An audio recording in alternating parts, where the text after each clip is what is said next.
Breaking tonight, authorities in Atlanta are investigating the brutal killing of a soldier found inside her home. Police were called to the scene after a 911 call was placed late last night. While details remain limited, sources indicate that the crime appears to have been particularly violent. At this time, investigators have not named any suspects, but officials confirm there were no signs of forced entry. This remains an active investigation. We'll continue to follow this story as it develops. Before the crime scene, before the headlines, before the investigation, there was a person, there was a name. Staff Sergeant Naomi Wright. Naomi Wright wasn't just another soldier. She wasn't just a statistic. She was a mother, a daughter, a friend, a woman whose life was filled with more than just duty and service. A woman whose story deserved to be told, not just because of how it ended, but because of everything that came before.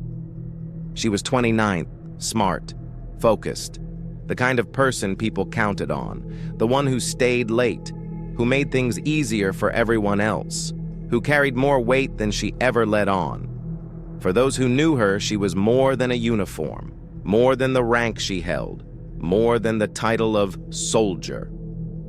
Naomi didn't talk much about why she joined the army. Maybe it was about purpose. Maybe it was about escape. Maybe she wanted to prove something, to herself, to the world. Whatever her reason, she became one of the best. She earned respect. Her peers trusted her. Her superiors relied on her.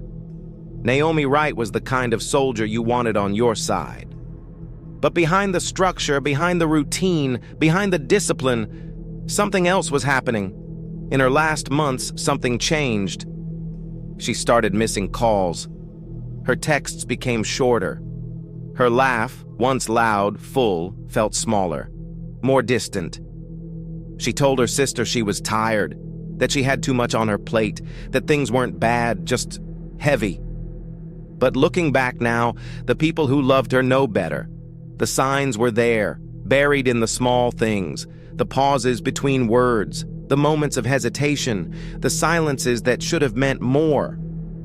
No one knows exactly when things started to shift. If there was a single moment that set everything in motion, if she saw something she wasn't supposed to, if she knew something she wasn't ready to say out loud. But what they do know is that whatever was happening behind the scenes, Naomi Wright never got the chance to explain. For her family, her friends, her fellow soldiers, the last conversations replay over and over, searching for the meaning in every word, every pause, every hesitation, looking for the signs they missed, the clues she left behind. She was strong, but she was struggling. And in the end, Naomi Wright, the woman who spent her life protecting others, couldn't protect herself. In the last few weeks of her life, Naomi Wright was still showing up, still following routine, still living in a way that made it easy to believe nothing was wrong. But something had changed. Those who were closest to her started to notice it in small ways. The way she answered calls but didn't stay on long. The way her laughter, once full, effortless, seemed forced, like she was holding something back. She was still Naomi, but there was something beneath the surface. Something she never had the chance to explain. Naomi wasn't the type to ask for help, but when she did, it meant something. And when no one responded, when life kept moving forward as if everything was normal, she never brought it up again. Instead, she did what she always did. She carried it alone. The last time she was seen alive was at a gas station just a few miles from her home. A late-night stop, a small purchase, a moment that should have meant nothing. But now, it's the last recorded proof that she was still here. What happened after that is unknown. What is known is that by morning, she wasn't answering her phone. By afternoon, she had missed a shift at work. By evening, someone finally knocked on her door, but it was too late. The last hours of Naomi Wright's life remain a mystery. No one reported hearing anything unusual, no signs of forced entry, no struggle that spilled into the street, and yet, something happened inside that house. Something violent, something final. She reached out, once, and then she was gone. The call came in at 8:17 p.m. A welfare check, routine, the kind of call officers answer every day. A missed shift at work, a friend who couldn't get a response, nothing urgent, nothing unusual. But when they arrived, when they knocked on the door and no one answered, they knew something was wrong. What they stepped into wasn't just a crime scene. It was something else. The smell hit first, coppery, thick, unmistakable. Then the silence. The kind of silence that doesn't belong in a house where someone is supposed to be alive. And then the blood. Not just a few drops, not just a stain smeared across the carpet, but everywhere. It stretched across the floor, soaked into the fabric of the couch, splattered across the walls. It told a story, a violent one. Naomi Wright was found in the living room, face down, unmoving, a knife still lodged in her back, nearly 70 stab wounds. 70. This wasn't a quick attack. This wasn't panic. This wasn't someone trying to make it quiet, to make it clean. This was something else entirely. The kind of violence that isn't random, not accidental, the kind of violence that means something. And yet, despite the brutality, despite the sheer force of the attack, there was something missing. There were no signs of forced entry.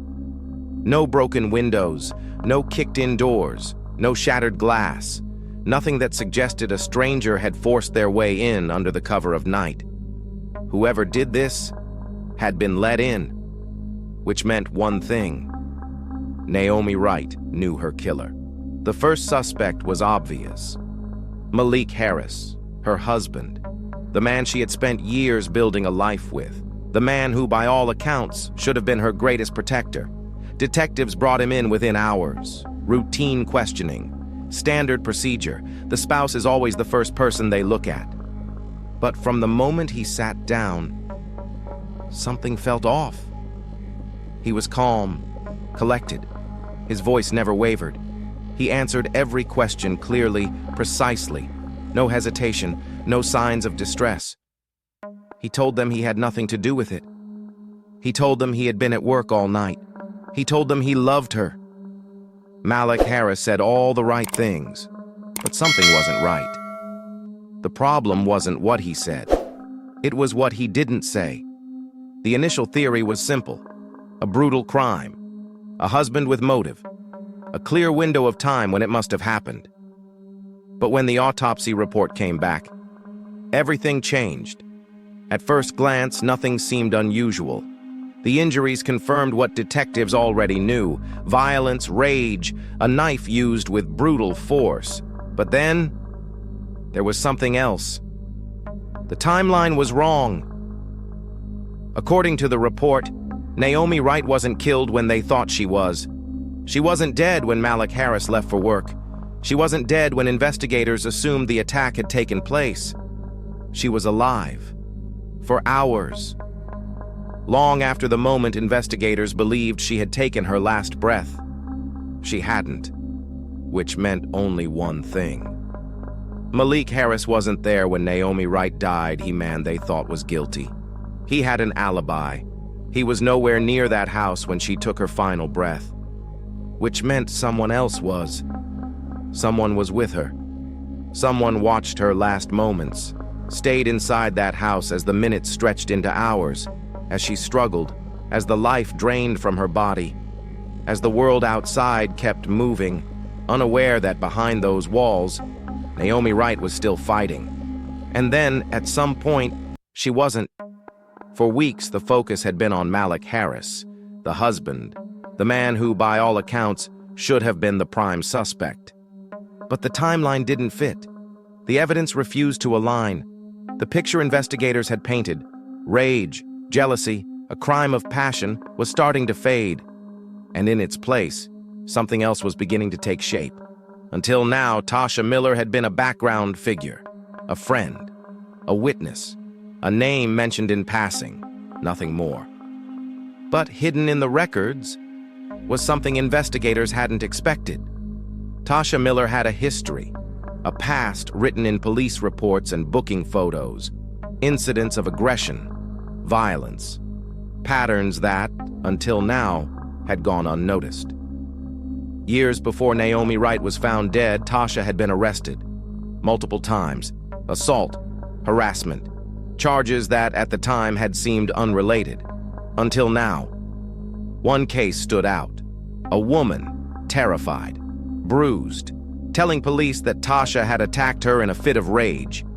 But the case never made it to trial. The victim refused to testify. The charges were dropped, and just like that, it was forgotten. Until now.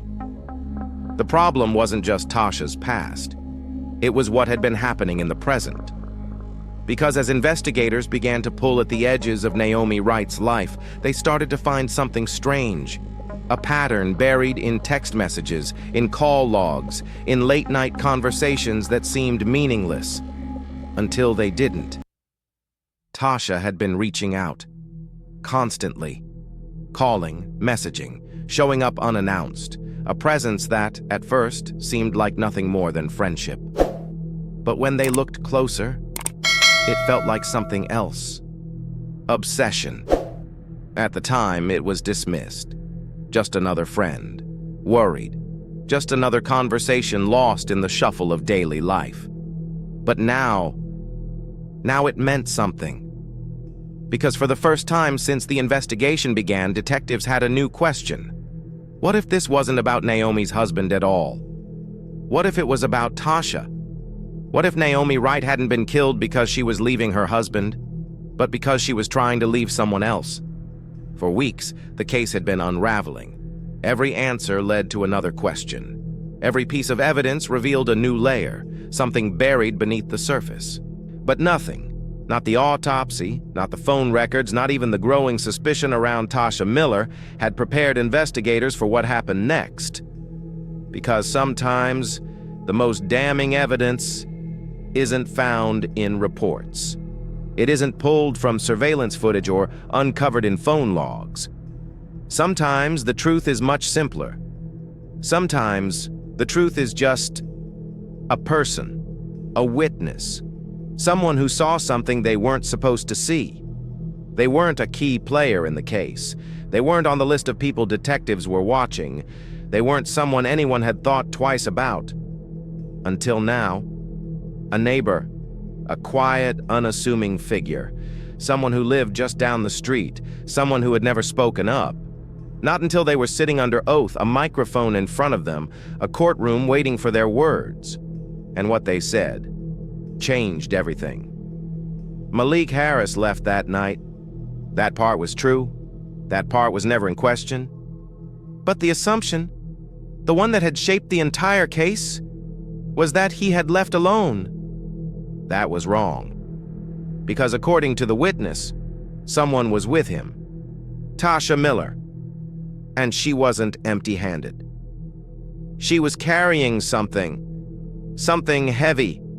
Something she held close to her chest as they walked, as if shielding it from view, as if it contained something that wasn't meant to be seen. At first, the courtroom was motionless. A moment of pure stillness, where every assumption, every theory, every carefully constructed argument cracked under the weight of this single revelation. And then, chaos. Lawyers scrambled. Prosecutors flipped through files that suddenly felt incomplete. Defenders whispered among themselves, trying to find an angle, a reason, an explanation that could make this revelation disappear. But it was too late. The jury was watching. The judge was watching. The world was watching. Because this wasn't just a detail. This wasn't just another piece of evidence. This was something that rewrote the ending of the story. This wasn't a crime of passion. This wasn't impulsive. This was planned. And the real question isn't just what happened that night. It's how long they had been planning it. This case had suspects. It had theories. It had arrests, trials, convictions. But the question remains, was justice truly served? Or is the real killer still out there? Did the prosecution get it right? Did Tasha Miller orchestrate the entire thing? Or was she just another piece of something larger? Something no one was ever meant to see? And then there's Malik Harris, the man investigators were so sure had done it. The husband who, for weeks, was painted as a killer. But if he wasn't there when Naomi took her last breath, what does that mean? Did he take the fall for something bigger? Did he know more than he admitted? Or was he just the easiest person to blame? And what about the planning? Because this wasn't an accident. This wasn't a moment of rage that got out of control. This was something else. This was planned. But for how long? Days, weeks, months? Or was it always leading to this? The answers are all there, buried in the details, in the moments no one paid attention to, in the silences that stretched too long, in the things Naomi Wright left behind, the warnings no one saw for what they were. And now, it's up to you. Did they get it right? Was justice served? Or does this case deserve another look? Should it be reopened? Type yes or no in the comments. And tell us, who do you think is responsible?